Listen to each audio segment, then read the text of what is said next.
solution to your problems, the healing to your disease, to have your comfort to your discomfort, to have pleasure instead of pain.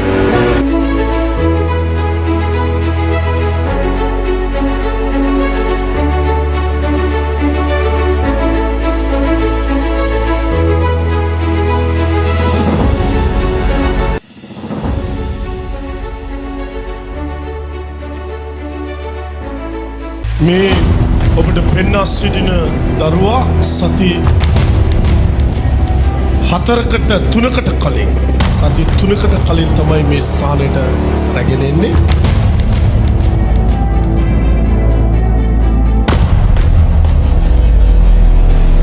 මේ දරුවා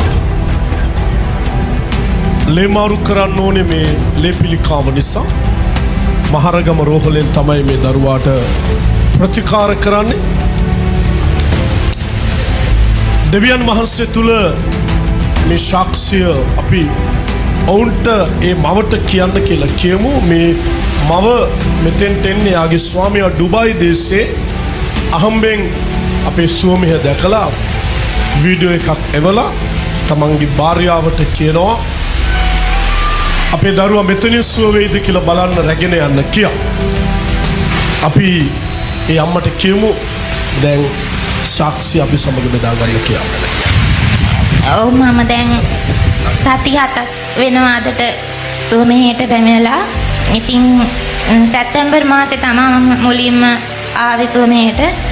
බබාව අරන් නොගිය ගිය තැනක් නෑ මම. හොස්පිටල් ගානේ නොගිය දෙවි කෙනෙක් ළඟට නෑ මම. පන්සල් නොගිය ගිය තැනක් දේවාලයක් නෑ. ඉතින් මාගේ දුක කවුරුත් දැක්කේ නෑ. මං කියන්නේ ජේසුස් වහන්සේ විතරයි මගේ දුක් වේදනාව දැක්කේ.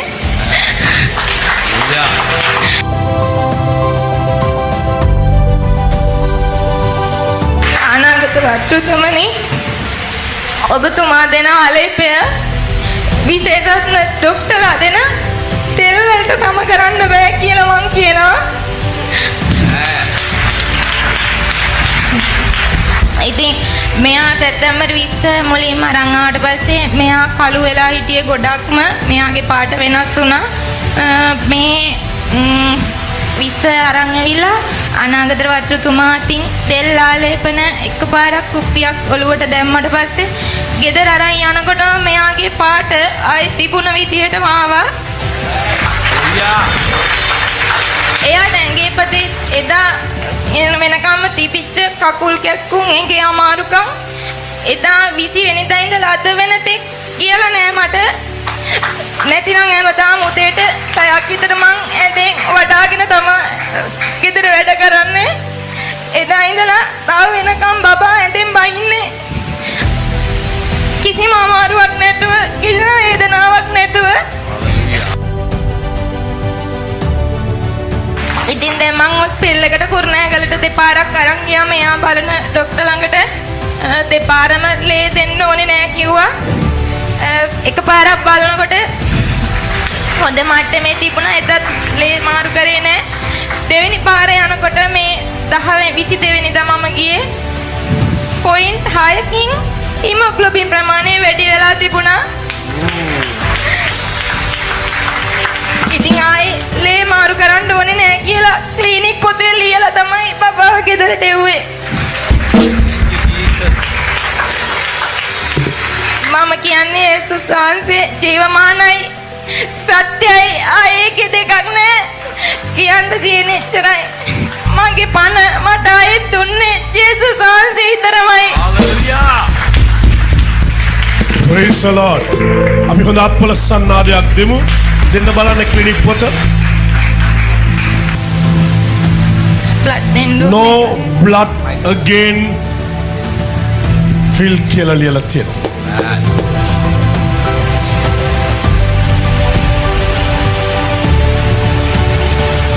වෛද්‍යවරයා පුරපේනවද දීපු සහතිකය කුරුණෑගල මහරෝහලේ. No blood again. නැවත වතාවක් ලේ දීමට අවශ්‍ය වී නැත. මේ දරුවා කොච්චර කාලයක් වැඩි වෙනවා. right ඊළඟ රිපෝට් එක හිමොග්ලොබින් ප්‍රමාණය 8.6කින් ඉහළට ගොස් තිබෙනවා.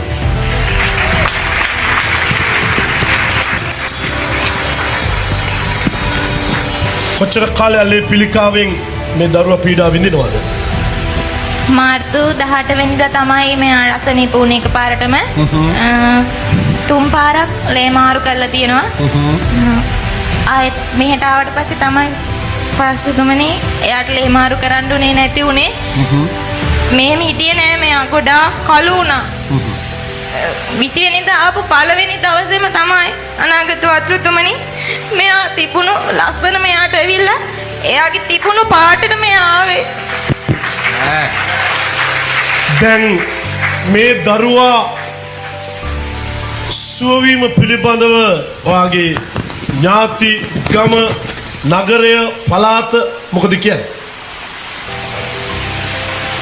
එයාලට අදහ ගන්නත් බෑ. ගොඩක්ම හොස්පිටල් එකේ ડોක්ටර්ලාට මොකද මේ ලංකාවේවත් ලෝකෙවත් කිසිම වෛද්‍යවරයෙකුට බෑ කියලා තමයි කිව්වේ සුව කරන්න. ඉතින් මගේ ජීවිතේ පවා කඩාගෙන වැටුණා. මට ඊන බලාපොරොත්තු මොකුත් තිබුණේ නෑ. ඇය මේ රෝගිය දැනගත්ත දවසේ සුව කරන්න බෑ කියලා වෛද්‍යවරු කියපු දවසේ ඇයගේ ජීවිතයට කරගත්ත දෙයක් තිබෙනවා. ඒකත් කියමුද? ඔව් මෙයා තනිප කරගන්න බෑ කියලා කිව්වා. ඉතින් මට දරා ගන්න ගොඩක් අමාරුයි. මං වසපවා බිව්වා මට ජීවත් වෙන්න ඕනේ නෑ කියලා හිතිලා. වෛද්‍යවරයා එහෙම කියපු දවසේ ගෙදර ඇවිල්ලා වහබීලා එකම දරුවා බේරගන්න බෑ කියලා කිව්වට පස්සේ දරු සෙනෙහස කියන්නේ මේ ලෝකේ හැම ආදරයක්ම පසු කරමින් යන ගැඹුරු ආදරයක්. ඒක මවෙකුට පියෙකුට කොච්චර ගැඹුරට ආදරෙ තිබෙනවද කිව්වොත් දේව පියා උන්වහන්සේගේ දරුවන් වෙනුවෙන් ලෝකයා වෙනුවෙන් මැරුණා මේ අම්මා වහබීලා. ඔය රෝහලට ගියාට පස්සේ වෛද්‍යවරු මොනවද කිව්වේ? මෙයා දැන් හොඳයි. මෙයාට ආයේ ලේ මාරු කරන්න ඕනේ නෑ කියන එක තමයි කිව්වේ. මොනවද අපි Hallelujah! Praise the Lord.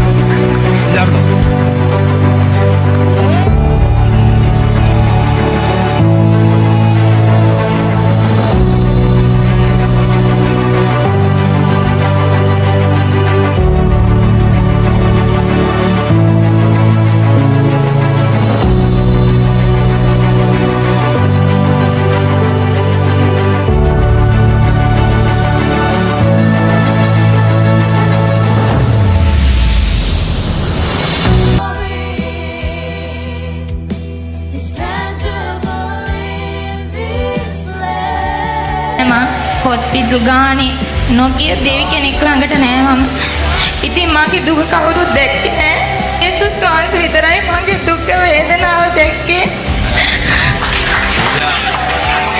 අනාගත වතුතුමනි ඔබතුමා දෙන ආලේපය විශේෂඥ ડોක්ටර්ලා දෙන තෙල් වලට සම කරන්න බෑ කියලා මං කියනවා. මුලින්ම අරන් ආවට පස්සේ මෙයා කළු වෙලා හිටියේ ගොඩක්ම. මෙයාගේ පාට වෙනස් වුණා. අනාගත වතුතුමා අතින් තෙල් ආලේපන එකපාරක් කුප්පියක් ඔලුවට දැම්මට පස්සේ ගෙදර අරන් යනකොට මෙයාගේ පාට ආයි තිබුණ විදියටම ආවා. ඔව් මෙයා තනිප කරගන්න බෑ කියලා කිව්වා. ඉතින් මට දරා ගන්න ගොඩක් අමාරුයි. මං වසපවා බිව්වා මට ජීවත් වෙන්න ඕනේ නෑ කියලා හිතිලා.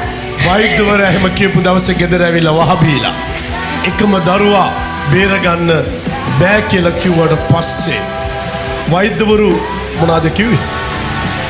මෙයා දැන් හොඳයි. මෙයාට ආයේ ලේ මාරු කරන්න ඕනේ නෑ කියන එක තමයි කිව්වේ. වෙනකම්ම තිබිච්ච කකුල් කැක්කුම් එකේ අමාරුකම් එදා 20 වෙනිදා ඉඳලා අද වෙනතෙක් කියලා නෑ මට. නැතිනම් හැමදාම උදේට පැයක් විතර මං ඇඳේ වඩාගෙන තමයි ගෙදර වැඩ කරන්නේ. එදා ඉඳලා තව වෙනකම් බබා ඇඳෙන් බයින්නේ. කිසිම අමාරුවක් නැතුව, කිසිම වේදනාවක් නැතුව. පොයින්ට් 6කින් හිමොග්ලොබින් ප්‍රමාණය වැඩි වෙලා තිබුණා. ඉතින් ආයේ ලේ මාරු කරන්න ඕනේ නෑ කියලා ක්ලිනික් පොතේ ලියලා තමයි බබාව ගෙදරට එව්වේ. යේසුස් වහන්සේ ජීවමානයි, සත්‍යයි, ආයේ දෙකක් නෑ. කියන්න තියෙන එච්චරයි. මගේ පණ මට ආයේ දුන්නේ යේසුස් වහන්සේ විතරමයි.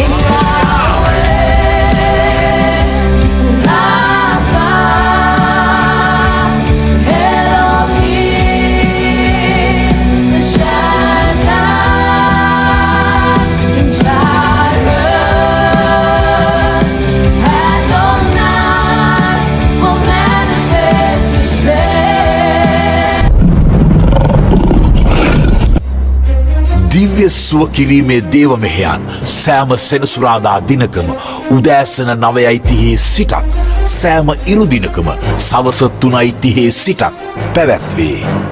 විමසී. ස්ථානය